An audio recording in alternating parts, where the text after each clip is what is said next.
రాష్ట్రంలో ప్రజలు పెరిగిన ధరల్లో కుదేలైపోతున్నారు. 180 రూపాయలు మంచి నూనె కిలో అమ్ముతా ఉంది. పెట్రోలు డీజిల్ ధరలు 115 రూపాయలకి పెట్రోల్ వచ్చింది. 200 రూపాయలు అవుతుందని చెప్పి అస్సాంలో బీజేపీ అధ్యక్షులుగా ఉన్నటువంటి వారు 200 రూపాయలు పెట్రోల్ అమ్ముతుంది, మోటార్ సైకిల్ మీద ఇప్పుడు 2 ఎక్కుతున్నారు, 3వ మనిషి ఎక్కేదానికి వీలుగా మోటార్ సైకిల్ డిజైన్ చేయడం మంచిది, పెట్రోల్ ధరలు తగ్గడం మంచిదని కాదు, 3వ మనిషి ఎక్కేదానికి వీలుగా ఏర్పాట్లు చేయాలి. పెట్రోలు డీజిల్ ధరలు 200 రూపాయలు అవుతాయి. పెట్రోలు ఒకప్పుడు మేమంతా ఇది 100 రూపాయలు అయ్యేటట్టుంది, ఇది చాలా ప్రమాదం అని అంటే చాలా మందికి అర్థం కాల. ఇప్పుడు తొందరలోనే ఇంకొక నెల 2 నెలల్లోనే ఇది 120 130 రూపాయలు అయ్యేటట్టుంది పెట్రోల్ ధర. కరోనా వచ్చి ప్రజలు ఉపాధి పోయి వ్యాపార ఆదాయాలన్నీ కూడా పడిపోయి ప్రజలు కష్టాల్లో ఉన్నప్పుడు విద్యుత్ ఛార్జీలు పెరిగినాయి, ధరలు పెరిగాయి, పెట్రోల్ డీజిల్ ధరలు పెరిగాయి. అందువల్లే వామపక్ష పార్టీలు 28వ తారీఖున రాష్ట్ర వ్యాప్తంగా పెద్ద ఎత్తున ప్రతిఘటన కార్యక్రమాన్ని చేపట్టాం. రాష్ట్రంలో వైఎస్ఆర్ పార్టీ, తెలుగుదేశం పార్టీ వీళ్ళిద్దరూ ప్రధానమైనటువంటి రాజకీయ పార్టీలు. ప్రజలు కష్టాల్లో ఉన్నటువంటి అధిక ధరల మీద, పెట్రోల్ డీజిల్ మీద ఆందోళన లేవు, ధరల మీద ఆందోళన లేదు. ఒకరేమో తిట్లు గురించి, ఇంకోరేమో ఆఫీస్ గురించి, ఈ రకమైనటువంటి రాష్ట్ర ప్రజల యొక్క ప్రయోజనాల్ని పక్కన పెట్టి ఈ 2 పార్టీలు కూడా వ్యవహరిస్తూ ఉన్నాయి. మీరందరూ చూసుంటారు, కార్యాలయం మీద దాడినంటే ఢిల్లీ వెళ్ళి రాష్ట్రపతి పాలన పెట్టమని చెప్పేసి ఒకరు అడుగుతున్నారు. అంతకుముందు కేసీఆర్ కృష్ణానది నీళ్లు అక్రమాన్ని తరలించుకుపోతున్నాడని చెప్పి జగన్మోహన్ రెడ్డి ఢిల్లీకి రాయబారం నడిపాడు. జగన్మోహన్ రెడ్డి రాయబారం యొక్క పర్యవసానంగా చిన్న చిన్న పిల్ల కాలువల మీద కూడా మన రాష్ట్రంలో నీటి వనరులన్నిటి మీద కేంద్ర ప్రభుత్వం అధికారాన్ని కొట్టేసింది. ప్రత్యేక హోదా, విభజన హామీ గురించి ఇద్దరు అడిగేటువంటి పరిస్థితి లేదు. విశాఖ ఉక్కు గురించి ఇద్దరు కలిసి కేంద్ర ప్రభుత్వం మీద ఆ కృషి లేదు. విభజన హామీలు, యూనివర్సిటీలు, రైల్వే జోను, కడప ఉక్కు, ఇలాంటి సమస్యలు అనేకం పెండింగ్ లో ఉన్నాయి.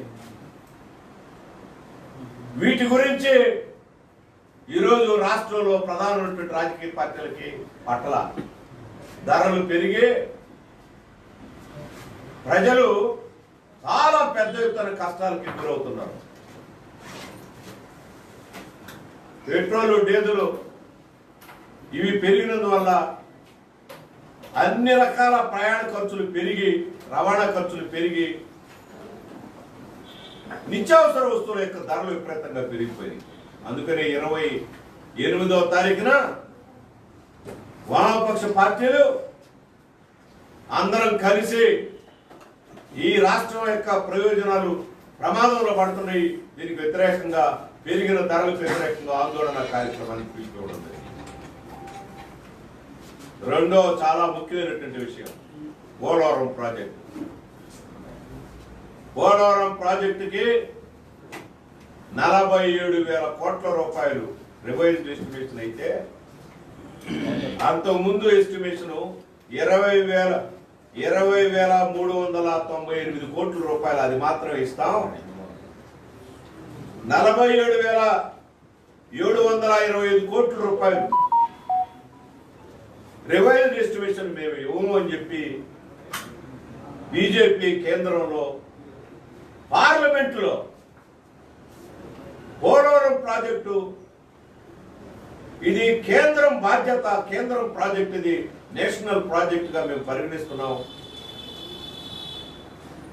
అందువల్ల ఇది మాది బాధ్యత అని చెప్పి ప్రకటించి ఈ పోలవరం ప్రాజెక్టుకి 47,000 కోట్ల రూపాయలు ఇవ్వాల్సిన దగ్గర 20,000 కోట్ల రూపాయలకి తక్కువస్తా ఉంటే అధికార పార్టీ వైఎస్ఆర్ పార్టీ, ప్రతిపక్ష పార్టీ తెలుగుదేశం పార్టీ మన రాష్ట్రానికి అత్యంత ముఖ్యమైనటువంటి పోలవరం ప్రాజెక్టుకి ఇంత తీరని అన్యాయం చేస్తా ఉంటే ఏమిటి అనేది ఈ ద్రోహానికి ఉమ్మడిగా కలిసి ఆందోళన చేయాల్సినటువంటి ఈ తరుణంలో ఆ బాధ్యత విస్మరించి ఒకరి మీద ఒకరు దుమ్మెత్తి పోసుకుని చిల్లర వ్యవహారాల వైపు, తిట్లు పురాణాల వైపు, ఈ తిట్లు పురాణాలు, కార్యాలయాల మీద దాడులు,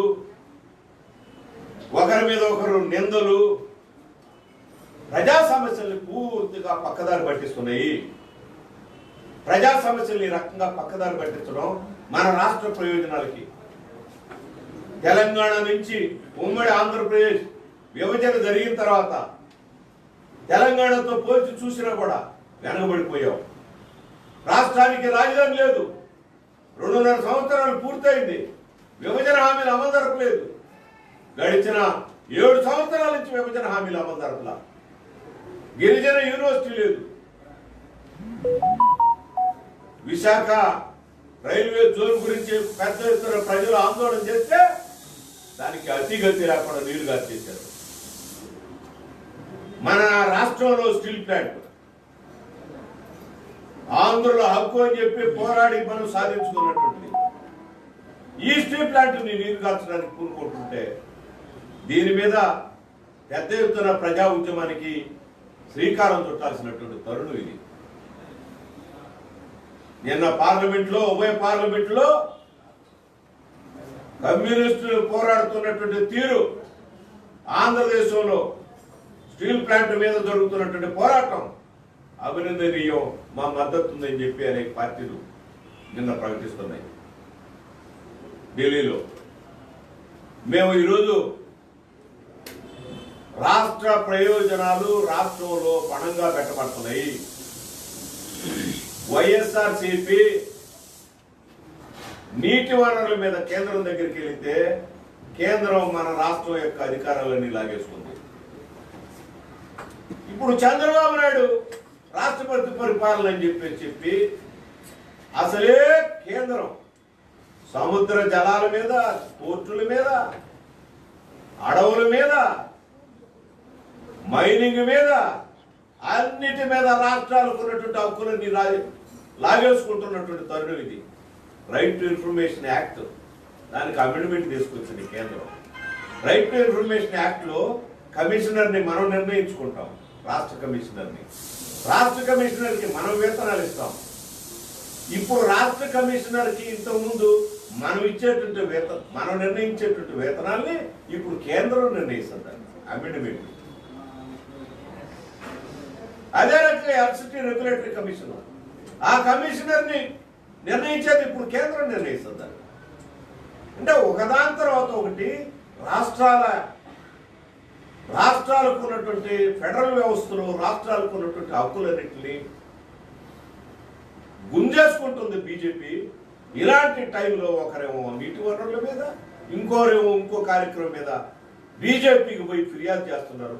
ఆ బీజేపీ ఏమో అటు వైఎస్ఆర్సీపీని, ఇటు తెలుగుదేశాన్ని అందరిని మింగడానికి మానిటైజేషన్ తీసుకొచ్చి ఒక్క స్టీల్ ప్లాంటే కాదు, రైళ్లని, విమానాల్ని, పోర్టుల్ని, విమానాశ్రయాల్ని అన్నిటిని మేము మానిటైజ్ చేసేస్తాం.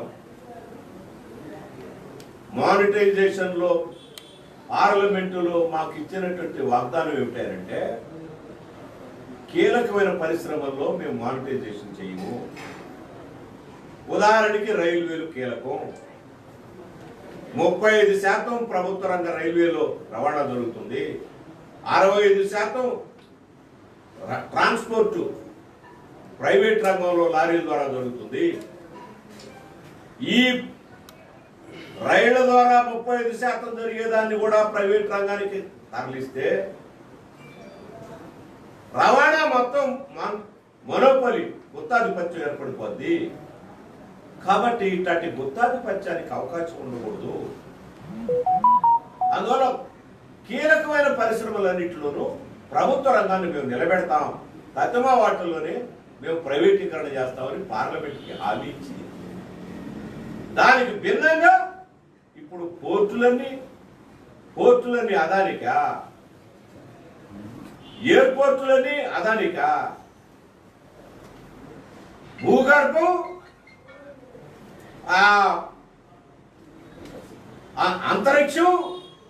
అంతరిక్షంలో తరంగాలు అన్ని కూడా రిలయన్స్కేమో భూగర్భం ఆకాశం రిలయన్స్ వాడి కట్టబెట్టి, అదానికేమో గనులు పోర్టులు విమానాశ్రయాలు. ఒక్క విమానాన్ని కూడా నడిపినటువంటి అనుభవం లేదు. ఒక తట్ట కూడా బొగ్గు బయటికి తీసిన అనుభవం లేదు. అదానికి బొగ్గు కొరత అని చెప్పేసి చెప్తున్నారే ఒక్క అబద్ధం ఇది. బొగ్గుకు కొరత లేదు. బొగ్గు ప్రొడక్షన్ దేశంలో తగ్గలేదు. బొగ్గు ఉత్పత్తి తగ్గలేదు. కొరత ఏర్పడదనేటువంటి వాతావరణం సృష్టించి అదాని విదేశాల నుంచి మొత్తం బొగ్గునంతా దిగుమతి చేసుకునేదానికి అదానికి లైసెన్స్ ఇచ్చారు. విదేశాల నుంచి దిగుమతి చేసుకునేటువంటి బొగ్గు రేట్లు పెంచేదానికోసం దేశంలో బొగ్గు కొరత ఏర్పడదని ఒక వాతావరణం సృష్టించి దేశంలో బొగ్గును కూడా రేట్లు పెంచేదానికోసం కోల్ ఇండియా రేట్లు పెంచి ఆ పేరుతో అదానికి ఇంపోర్ట్ చేసుకునేటువంటి బొగ్గుకంతా లాభాలు చేకూర్చేదానికోసం ఒక కృత్రిమమైనటువంటి వార్తల్ని, బొగ్గు కొరత వార్తల్ని సృష్టించారు. మేము మనం చేస్తున్నాం, వామపక్షాలు మా గొంతులో ఊపిరినంత కాలం ఈ రకమైనటువంటి మానిటైజేషన్ని మేము అనుమతించాం. విశాఖ ఉక్కునే కాదు, ఇంకా దేంట్లోనూ ప్రైవేటీకరణ అనేటువంటిది ఏదైతే మానిటైజేషన్ ప్రకటించారో వాటిని మేము సాగలేము. 28వ తారీఖున వామపక్ష పార్టీలు ఈ పెరిగిన పెట్రోలు, డీజిల్, నిత్యావసర వస్తువులు, విద్యుత్ ఛార్జీలు వీటన్నిటికి వ్యతిరేకంగా పెద్ద ఎత్తున ఆందోళన, గ్యాస్ వీటన్నిటికీ నిత్యావసర వస్తువుల యొక్క ధరలు పెరుగుదల వీటన్నిటి మీద వామపక్ష పార్టీలు గట్టిగా ఆందోళన కార్యక్రమం చేస్తాం. మమ్మల్ని అందరినీ జైల్లో పెట్టి మమ్మల్ని అందరినీ నిర్బంధించి అప్పుడు ఏ పెట్రోల్ డీజిల్ పెంచాలి తప్ప, లేకపోతే వీళ్ళు 200 రూపాయలు పెట్రోల్ డీజిల్ చేసేటట్టుగా కనపడుతుంది. ఎక్సైజ్ డ్యూటీ ఏమో పెంచుతారు పెట్రోల్ డీజిల్ మీద. ఎక్సైజ్ డ్యూటీ పెంచితే రాష్ట్రాలకు వాటా వస్తుంది ఎక్సైజ్ డ్యూటీలో. అందుకని ఎక్సైజ్ డ్యూటీ పెంచకుండా ఇప్పుడు సెస్ పెంచి పెట్రోల్ డీజిల్ మీద సెస్ అయితే వాళ్ళ రాష్ట్రాలకు వాటా రాదు. జిఎస్టీ పెట్టినప్పుడే రాష్ట్రాల్ని మున్సిపాలిటీల స్థాయికి, ఆర్థిక వనరులన్నీ కేంద్ర ప్రభుత్వం కొట్టేసే మున్సిపాలిటీల స్థాయికి రాష్ట్ర ప్రభుత్వాన్ని తీసుకొచ్చేసింది కేంద్రం బీజేపీ.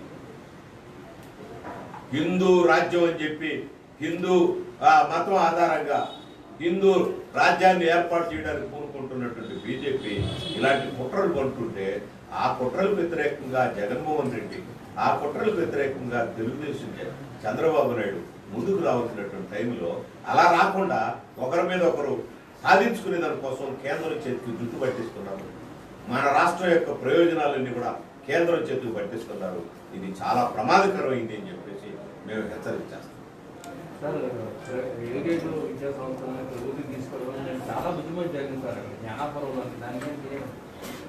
ఎయిడెడ్ విద్యా సంస్థలు అనేటువంటి ఈరోజు కొనసాగాల. విద్యారంగంలో పరిణామాలను పరిశీలన చేస్తే ఉమ్మడి రాష్ట్రంలో ఉన్నటువంటి 74% అక్షరాస్యత ఉంటే ఇప్పుడు 64% ఆంధ్ర పడిపోయింది అక్షరాస్యత. విద్యారంగంలో ఏదైనా ఒక దేశం అభివృద్ధి కావాలంటే అందరికీ వ్రాయను చదవను నేర్చుకోవాలి. అది కీలకమైన. దాని మీద దృష్టి పెట్టడం కోసం దేశానికి స్వాతంత్ర్యం వచ్చిన తర్వాత అన్ని ప్రభుత్వ రంగంలో పెట్టలేం కాబట్టి అన్ని దానాల కంటే విద్యాదానం గొప్పదని చెప్పి భావించినటువంటి వాళ్ళు ఎయిడెడ్ విద్యా సంస్థలు పెట్టారు.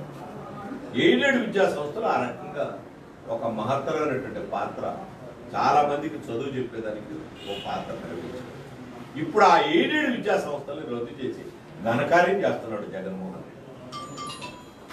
ఇది ఎందుకు చేస్తున్నాడో ఆ బీజేపీ దగ్గర అప్పు తెచ్చుకోవడం కోసం, ఆ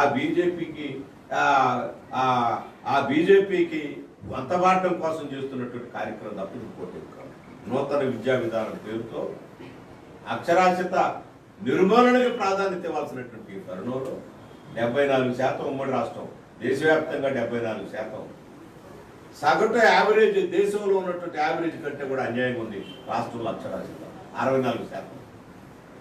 ఈ అక్షరాస్యతను పెంచేదానికోసం కూరుకోవాల్సినటువంటి టైంలో జగన్మోహన్ రెడ్డి ఈ ఎయిడెడ్ పాఠశాలలన్నింటినీ, ఎయిడెడ్ విద్యా సంస్థలన్నింటినీ వాటికి ఇవ్వాల్సినటువంటి ఎయిడ్ ఇవ్వకుండా వాటిని మోపేసేదానికి లేదా గుంజుకునేదానికి ప్రయత్నం చేస్తున్నాడు. ఇది విద్యారంగంలో ప్రజా వ్యతిరేక చర్య తప్ప పోటీ. సార్ బీజేపీకి మతపాడుతున్నారు అన్నారు, బీజేపీకి మతపాడుతున్నారు అన్నారు. జగన్మోహన్ రెడ్డి ఈరోజు రాష్ట్రంలో 47,000 కోట్ల రూపాయలు రివైజ్డ్ ఎస్టిమేషన్ పోలవరం ప్రాజెక్టుకి 20,000 కోట్ల రూపాయలే ఇస్తానంటుంది. వ్యతిరేకంగా రాష్ట్రంలో ఉన్నటువంటి ప్రజల్ని, రాజకీయ పక్షాలను అందరినీ కలుపుకొని బీజేపీకి వ్యతిరేకంగా పోరాడి సాధించాలి. అది చేయకపోతే బీజేపీకి వంతపాడినట్టే లెక్క. కానీ రాష్ట్ర ప్రయోజనాలు ఈరోజు Polavaram project, railway zone, Kadapa ఉక్కు, ఇవన్నీ కూడా రాష్ట్రం యొక్క ప్రయోజనాలు. రాష్ట్ర ప్రయోజనాలు పూర్తిగా తెలుగుదేశం వంత పడతావు, వైఎస్ఆర్సీపీ వంత పడతావు. కాకపోతే ఈరోజు వీళ్ళిద్దరూ ఒకరి మీద ఒకరు ఫిర్యాదులు చేసుకుంటూ మన జుట్టు కాస్త బీజేపీకి పట్టిస్తుంటారు. అట్లా చేయొద్దు అని చెప్పేసి మేము మనం చేస్తాం. ప్రైవేటీకరణ ఉద్యమంలో పవన్ కళ్యాణ్ కూడా పాల్గొంటున్నారు. ఈ నెల 31 ఎలా ఉండబోతున్నారు? స్టీల్ ప్లాంట్ ఉద్యమం ప్రజల్లో ఎలాంటి భావం కలిగించిందో తెలియజేస్తారు పవన్ కళ్యాణ్ గారి ప్రకటన. ఆయన బీజేపీతో కలిసి వ్యవహరిస్తున్నా కూడా ఆయన ఈరోజు దీంట్లో దీన్ని బలపరచడానికి వచ్చాడు. చాలా మంచి విషయం. కానీ రాష్ట్రంలో రోజులు గడిచే కొద్దీ స్టీల్ ప్లాంట్ ఉద్యమం బలపడుతుంది అనే దానికి కూడా అనేక మంది రాష్ట్రంలో ఇతర జిల్లాల్లో కూడా, మన విజయనగరంలో సదస్సు జరిగింది. అన్ని జిల్లాల్లోనూ సదస్సులు పెట్టి అన్ని జిల్లాల్లోనూ బస్సు యాత్రలు చేసి విద్యార్థులు, యువకులు ఈ ప్రభుత్వ రంగాన్ని కాపాడుకుంటేనే దళితులకి, గిరిజనులకి ఉద్యోగాలు వస్తాయి. ప్రభుత్వ రంగం లేకపోతే ప్రైవేట్ రంగంలో ఒక్కడొక్కడు. ఆర్టీసీ ప్రైవేటీకరణ జరిగిపోతే ఎస్సీ ఎస్టీలకు ఎవరికి ఒకటి ఉద్యోగం కూడా రాదు. విద్యుత్తు ప్రైవేటీకరణ, రైల్వేలు ప్రైవేటీకరణ, సముద్రయానం ప్రైవేటీకరణ, అన్ని ప్రైవేటీకరణ చేసిన తర్వాత మైనింగ్ ప్రైవేటీకరణ, అన్ని ప్రైవేటీకరణ చేసిన తర్వాత గిరిజనులకి, దళితులకి, ఇతర వెనకబడ్డ తరగతులకి ఉన్న రిజర్వేషన్స్ ఎక్కడ ఉంటుంది? అందుకని మేము ఈరోజు రాష్ట్ర ప్రయోజనాల కోసం 28వ తారీఖున ప్రజా సమస్యల్ని పక్కదారి పట్టిస్తున్న ఈ రెండు పార్టీలు ప్రజా సమస్యలు పక్కదారి పట్టకూడదు, ప్రజా సమస్యల మీదే మన రాష్ట్రంలో మన అజెండా ప్రజా సమస్యల మీద ఉండాలని ఉద్దేశంతో నేను ఈరోజు ఈ కార్యక్రమం. నేను ఈరోజు మీడియా మిత్రులకి ఒక విజ్ఞప్తి. మీడియా చాలా ముఖ్యమైనటువంటి సామాజిక చైతన్యం కలిగించడంలో చాలా ముఖ్యమైనటువంటి పాత్ర వహిస్తూ ఉంది. విశాఖ నగరంలో ప్రభుత్వ రంగాన్ని ఇంతకుముందు స్టీల్ మార్చ్ చేసినప్పుడు మీ పాత్ర చాలా అమోఘమైంది. డ్రెడ్జింగ్ కార్పొరేషన్ వ్యతిరేకంగా పోరాడినప్పుడు మీ పాత్ర చాలా అమోఘమైంది. ఈరోజు పెట్రోల్, డీజిల్ వ్యతిరేకంగా, పెరిగిన ధరలకు వ్యతిరేకంగా జరిగేటువంటి ఈ ఆందోళన కూడా మీ పాత్ర ముఖ్యమైనటువంటి పాత్రగా ఉంటుందని చెప్పి మీకు గట్టిగా. కానీ ఇప్పుడు ఎట్లా ఉన్నదంటే హెయిర్ థిన్ కొద్ది ఈయన ఆయన తిట్టాడు, ఆయన నేను తిట్టాడు అనేటువంటి పేర్లు పెట్టి అసలు సమస్యలు కాస్త పక్కకు అట్లా పోకూడదు అనేది మాకు. మేము మీడియాకు విజ్ఞప్తి చేస్తాం. మేము ఈరోజు చాలా ఇంపార్షియల్గా ప్రజా సమస్యల మీద 28వ తారీఖున పెరిగిన ధరల మీద వామపక్ష పార్టీల యొక్క రాజకీయాలు వేరు, అధికారంలో ఉన్నటువంటి ప్రాంతీయ పార్టీల యొక్క రాజకీయాలు వేరు అనేటువంటి దాన్ని మీరు అర్థం చేసుకుంటారని అందుకోసమని ఈరోజు ఈ అప్పీల్ మేము చేస్తున్నాం. మా విజ్ఞప్తికి మీరు న్యాయం చేకూరుస్తారని చెప్పి నేను పెట్టాను.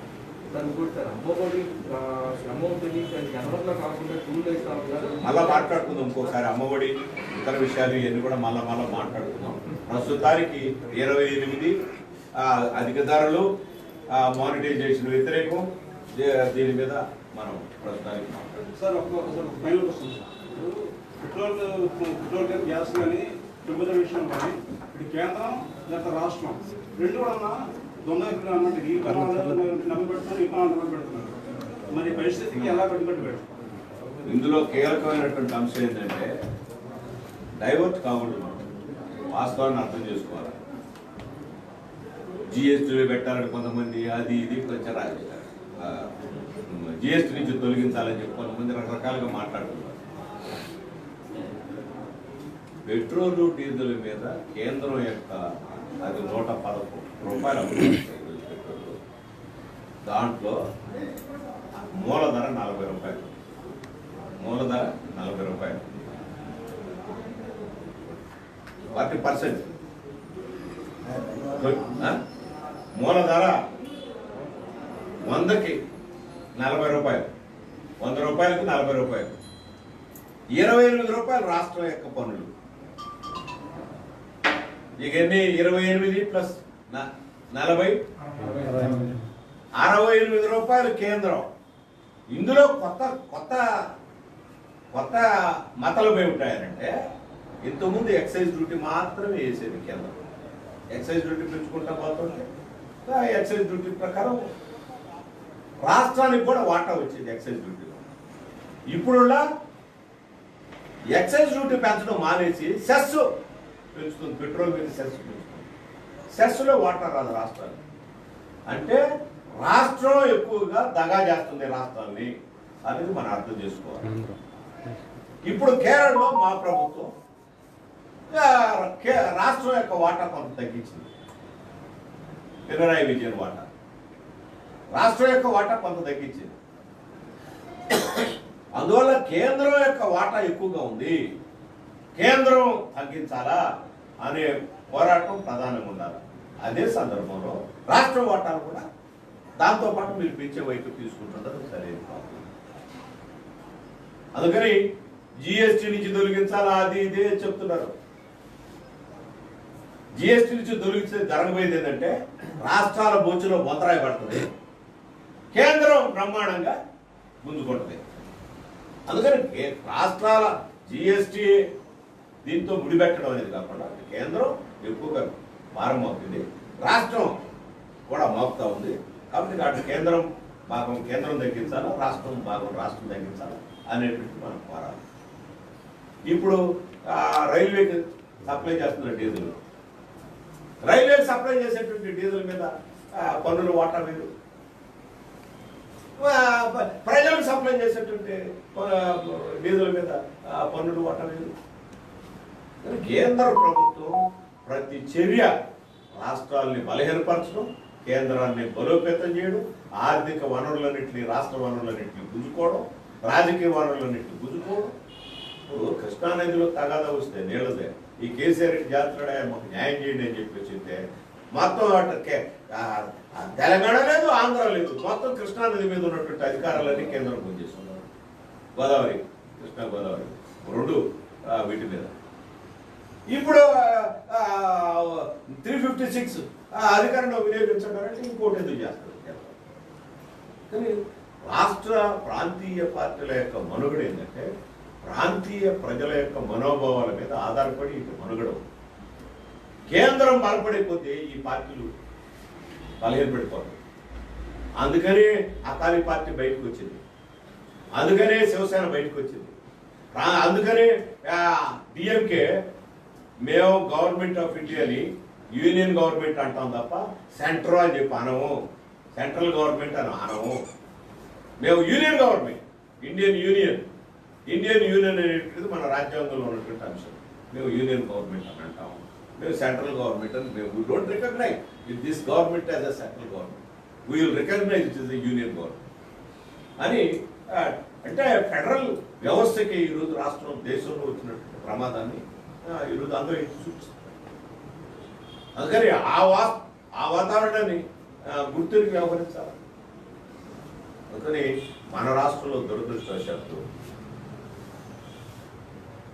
వైఎస్ఆర్ పార్టీ బీజేపీని పాల్గొచ్చు, తెలుగుదేశం బీజేపీని పాల్గొచ్చు, పవన్ కళ్యాణ్ బీజేపీని పాల్గొచ్చు, ప్రత్యేక హోదా విభజన హామీలు ఎగ్గొట్టా, రైల్వే జోన్ ఎగ్గొట్టా, కడప ఉక్కు ఎగ్గొట్టా, ఇప్పుడు గోదావరి పోలవరం ఎగ్గొడుతుండే, ఎన్ని చేస్తారు, పెట్రోల్ డీజిల్ ఎన్ని చేస్తుంటే, ఎన్ని చేస్తుంటే ఈ మేజర్ పొలిటికల్ పార్టీస్ ఈ రకంగా వ్యవహరిస్తుంటే రాష్ట్ర ప్రయోజనాలు ఎలా? అందుకని మా కన్సర్న్ అంతా వామపక్షాల యొక్క కన్సర్న్. వాళ్ళ సొంత రాజకీయాల కోసం ప్లే చేస్తున్నారు తప్ప ఇవి క్రమంగా జరగబోయేటువంటి పరిణామం ఏంటంటే ఇటు చేసినంత కాలం ప్రాంతీయ పార్టీలు బలహీనపడిపోతే కేంద్రం ప్రజల మీద ఇంకా జులుం పెంచుతుంది, ఇది ప్రమాదం అని చెప్పేసి బీజేపీ కోర్టు నుంచి ప్రాంతీయ పార్టీని బయటకు వస్తే బలంగా ఉంటాడు. పవన్ కళ్యాణ్ కూడా ప్రోగ్రాము విశాఖ ఉక్కు ఆంధ్ర హక్కు పోట్లాడినటువంటి దానికి రేపు నవంబర్ 21కి నవంబర్ 1వ తేదీకి 55 సంవత్సరాలు దీన్ని సందర్భంగా అక్కడ ఒక స్మారక స్తూపాన్ని నిర్మించడానికి ఆ రోజున ఎక్కడైతే ఏవిఎన్ కాలేజ్ నుంచి ర్యాలీ జరిగి పోస్ట్ ఆఫీస్ వెళ్ళిందో దాన్ని అదే రకమైనటువంటి ర్యాలీని వేలాది మందితో నిర్వహించడానికి విద్యార్థి సంఘాలను కూడా నిర్ణయించాయి. నవంబర్ 1 కార్యక్రమానికి వాళ్ళు అన్ని రకాల సన్నాహాలు చేస్తున్నారు. వారికి సిపిఎం పార్టీ తరఫున సంపూర్ణమైనటువంటి మద్దతు తెలియజేస్తున్నారు. ఆ కార్యక్రమాన్ని జయప్రదం చేయడానికి ప్రజలు పాల్గొవాలని, ప్రజలు కూడా సహకరించాలని ప్రజానీకానికి కూడా విజ్ఞప్తి చేస్తున్నారు. ఈ విధానాల వల్ల ఈరోజు స్టీల్ ప్లాంట్ ప్రైవేటీకరణ ఒకటే కాకుండా మిగిలినటువంటి పోర్టు విశాఖపట్నం సిటీ మొదట్లో పోర్ట్ సిటీ, తర్వాత పోర్ట్ని ఇప్పుడు ల్యాండ్ లార్డ్ పోర్ట్గా మార్చారు. బెర్తలు రాబోయే కాలంలో ఒక్క బెర్త్ కూడా ప్రభుత్వం నిర్వహించకుండా ప్రైవేట్ వాళ్ళకి అప్పగిస్తారు. అక్కడ ఉన్నటువంటి ఉద్యోగులందరూ కూడా ప్రైవేట్ వాళ్ళు అవుతారు తప్ప ప్రభుత్వ రంగంలో పోర్ట్ కార్మికులు కాదు. ఆ విధంగా అలాగే రైల్వేని పెద్ద ఎత్తున మన జోన్ లేకపోగా ఈరోజు డివిజన్ బలహీనం చేయడం అనేటువంటి జరిగింది. రైల్వేని బలహీనం చేయడం ద్వారా విశాఖపట్నం రాబోయే కాలంలో ఈ అభివృద్ధి అనేటువంటి కుంటుపడుతుంది. మీరు రాజధాని అవుతుందా లేదా అనేది ప్రధానం కాదు, రాజధాని అయినా కాకపోయినా విశాఖ అభివృద్ధి అవుతుంది. కానీ అభివృద్ధి అయ్యేటువంటి వీటన్నిటిని కూడా కాళ్ళు ఇరిచేటట్టుగా, నడ్డి విరిచేటట్టుగా బీజేపీ విధానాలు ఉన్నాయి. ఎల్ఐసిని ప్రైవేట్ చేయడం, ఐపీఓకి అప్పచెప్పడం అనేది తప్పు. మిగిలిన రాజకీయ పార్టీలు, భూజో పార్టీలు కూడా ఆలోచించాలి. ఇది ఒక్క స్టీల్ ప్లాంట్కే మద్దతు ప్రకటిస్తున్నారు, మిగిలిన వాటికి ఎందుకు ప్రకటించరు? రైల్వే ప్రైవేటీకరణ జరిగితే రైల్వే ఛార్జీలు విపరీతంగా పెరుగుతాయి, విద్యుత్ ఛార్జీలు ప్రైవేటీకరణ వల్ల విపరీతంగా పెరుగుతాయి, ప్రజల మీద భారాలు పెరుగుతాయి. అందుకని ఈ రోజు ప్రైవేటీకరణ విధానాలని లెఫ్ట్ పార్టీస్, సిపిఎం 91 నుంచి కూడా వాటిని తూర్పారబడుతుంది, దాన్ని వ్యతిరేకిస్తుంది. ఈ రోజు దాని దుష్ఫలితాలు అనేటువంటి స్పష్టంగా ప్రజలు కూడా అర్థమవుతుంది. అందుకని ప్రజలు ఈ ఉద్యమంలోకి రావాలని, ఈ ప్రైవేటీకరణ వ్యతిరేకించాలని, విశాఖపట్నం యొక్క అభివృద్ధిని కాపాడుకునే దానికి ఈ ప్రైవేటీకరణ వ్యతిరేక ఉద్యమం, డ్రెడ్జింగ్ కార్పొరేషన్ ఏ రకంగా అయితే ఒక చిన్న పరిశ్రమ అయినా కూడా కాపాడుకోవడానికి విశాఖ ప్రజల అపూర్వమైనటువంటి మద్దతు తెలియజేశారు. లక్షల మంది వ్యతిరేకిస్తూ సంతకాలు సేకరించారు, బ్యాలెట్ నిర్వహించడం జరిగింది. ఆ విధంగానే ఈరోజు స్టీల్ ప్లాంట్ బ్రహ్మాండమైనటువంటి మద్దతు ఉంది.